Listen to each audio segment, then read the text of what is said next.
Sabi nila may mga kwento na mas mabuting hindi na lang ikwento. Dahil minsan, ang mismong pagbabanggit ng pangalan nila ay nagiging imbitasyon para sundan kanila. In this case, let me tell you a story regarding a creature na matagal nang kinatatakutan sa kagubatan ng North America. Isang nilalang na mas madilim pa sa kahit anong bangungot. Isang espiritu ng kasamaan, kasakiman, at kanibalismo. Sa mga kwento ng Algonquian tribes, tinatawag itong Wendigo. Usually described bilang isang halimaw na nabuo mula sa kanibalismo.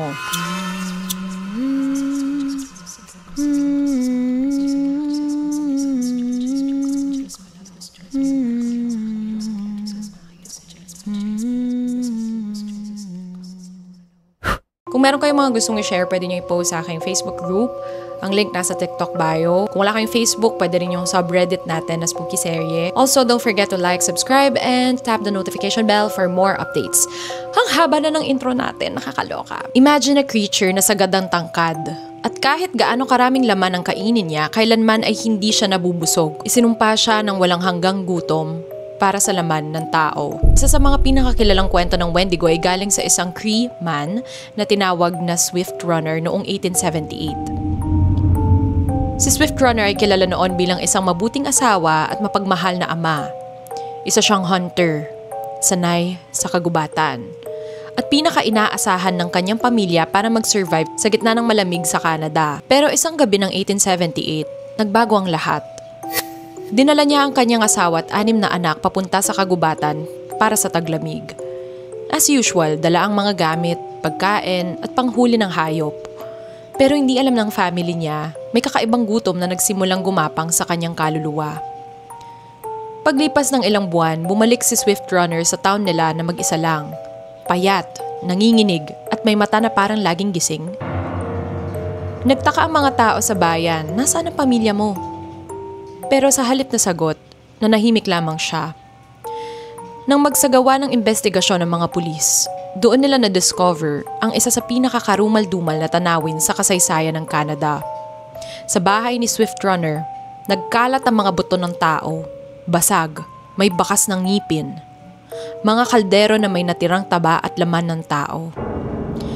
Nadiskubre pa nila na ang bawat piraso ng katawan ng kanyang asawa at mga anak, kinatay at niluto niya. At nang tanungin kung bakit niya ginawa yon, malamig niyang sinagot, "Pinasok ako ng Wendigo.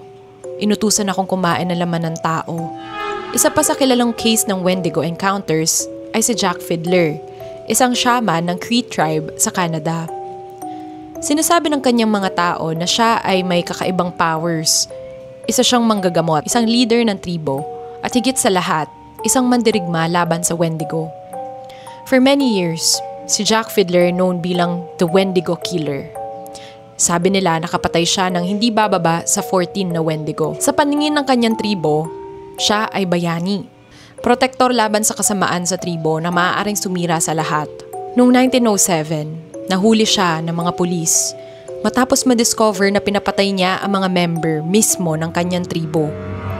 Pero hindi basta pagpatay. Ang mga taong pinatay niya, ayon kay Jack, ay nagsisimula ng magpakita ng sintomas ng Wendigo. Ang ilan daw sa kanila ay hindi na tumigil sa pag-iisip ng laman ng tao. Maiba na nananaginip gabi-gabi ng mga sigaw at dugo. At mga ilan mas lalong delikado dahil nilalapitan nila ang mga bata sa gabi na para bang biktima.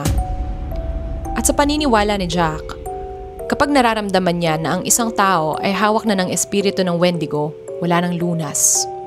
Kaya't pinapatay niya sila bago pa man tuluyang lumamon ng buhay ng iba.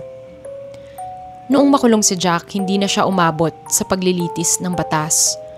Sa halip, natagpuan siyang patay, nagbigti sa loob ng selda.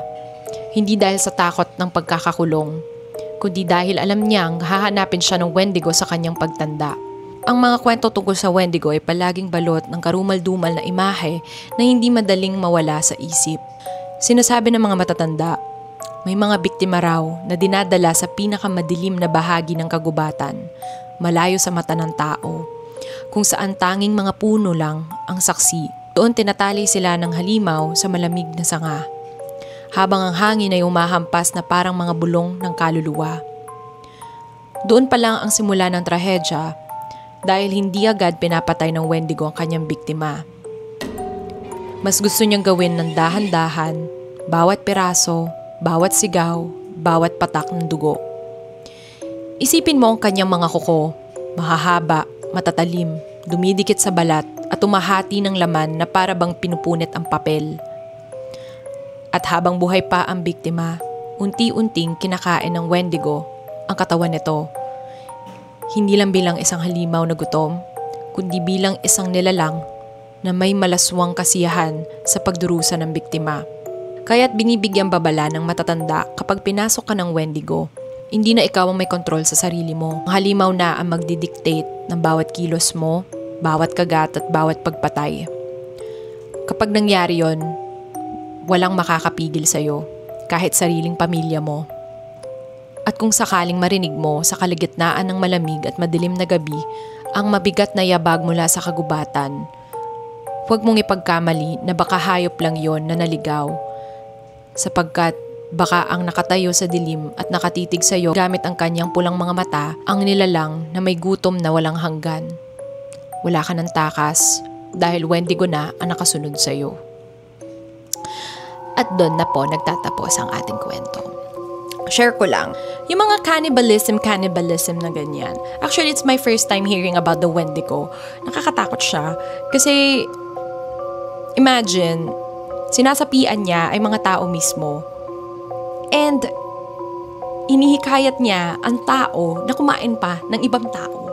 And that's very, ang nakakakilabot siya and nakakadiri at the same time. Hindi ko din alam bakit ganyan siya. Wala naman tayong ganyang version dito sa Pilipinas, 'di ba? Sa bagay, meron yung mga manananggal kumakain ng mga bata, 'di ba? Or kumakain ng tama ba? Manananggal ba ang kumakain ng buntis or wakwak o scary? All right. See you guys tomorrow. Bye-bye.